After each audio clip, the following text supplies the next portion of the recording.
warahmatullahi wabarakatuh. Teman-teman, dalam Islam kebersihan itu sangat penting. Nabi Muhammad SAW bersabda, "At-tahuru syatrul iman." Kebersihan adalah sebagian dari iman. Hadis riwayat Muslim. Hari ini kita akan belajar mengenai bagaimana cara membersihkan najis dalam Islam. Karena menjaga kesucian adalah syarat syah ibadah.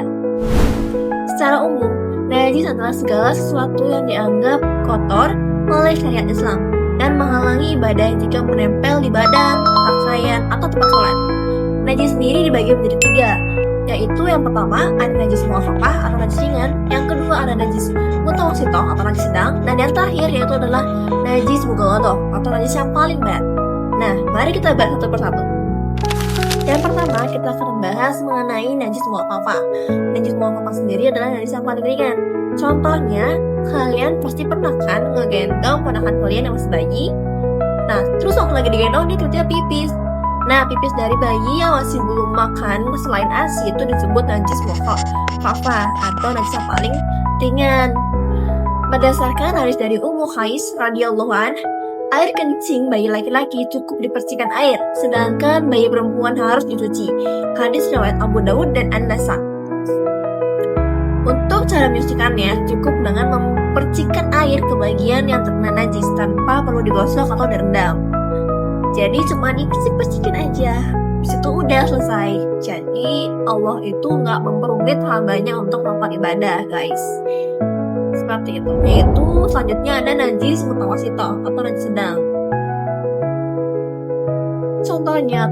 Contohnya seperti kalian kan para wanita ya tentunya pasti pernah saat mau tidur tapi ternyata tiba-tiba kita haid. Nah, darah haid kita sendiri itu disebut dengan najis mutawassithah atau najis sedang. Cara membersihkannya, yang pertama kita harus menghilangkan benda najis dulu. Habis itu baru disiram dengan air bersih sampai hilang warnanya, baunya, dan rasanya. Seperti itu. Allah berfirman dalam Quran surat Al-Muddatsir ayat 4, "Dan pakaianmu bersihkanlah." Ini menunjukkan bahwa dalam ibadah, tubuh dan pakaian harus suci dari najis.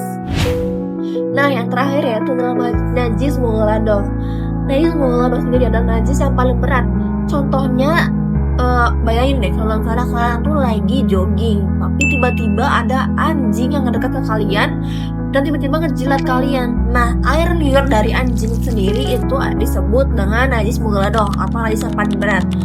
Cara untuk menyucikannya yaitu dengan mencuci sebanyak 7 kali dan salah satunya harus menggunakan tanah. Nabi Muhammad SAW bersabda, "Sucinya bejana salah seorang di antara kalian bila dijilat anjing ialah dengan mencucinya sebanyak 7 kali. Salah satunya yaitu dengan tanah." Hadis riwayat Muslim. Untuk cara membersihkannya sendiri yaitu cukup dibilang rumit juga enggak ya, tapi emang agak banyak prosesnya itu. Yang pertama, kalian bisa mencelupin kain atau pakaian kalian yang terkena air liur anjing tersebut ke air yang bercampur tanah, dan kemudian dibilas sebanyak 6 kali dengan air bersih. Nah, ini menunjukkan betapa pentingnya menjaga kesucian dari najis berat seperti ini, teman-teman. Nah, sekarang kalian udah pada tahu kan gimana cara membersihkan 3 najis menurut Islam. Yang pertama, coba apa? Yang pertama adalah najis mukhafafah.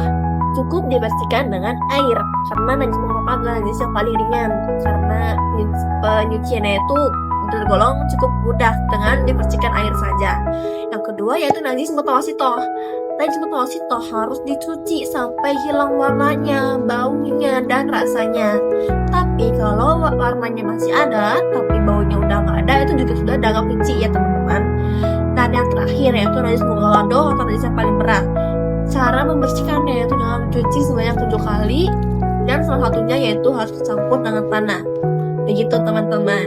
Semoga kita semua selalu menjaga kebersihan, karena kebersihan adalah sebagian dari iman. Wassalamualaikum warahmatullahi wabarakatuh.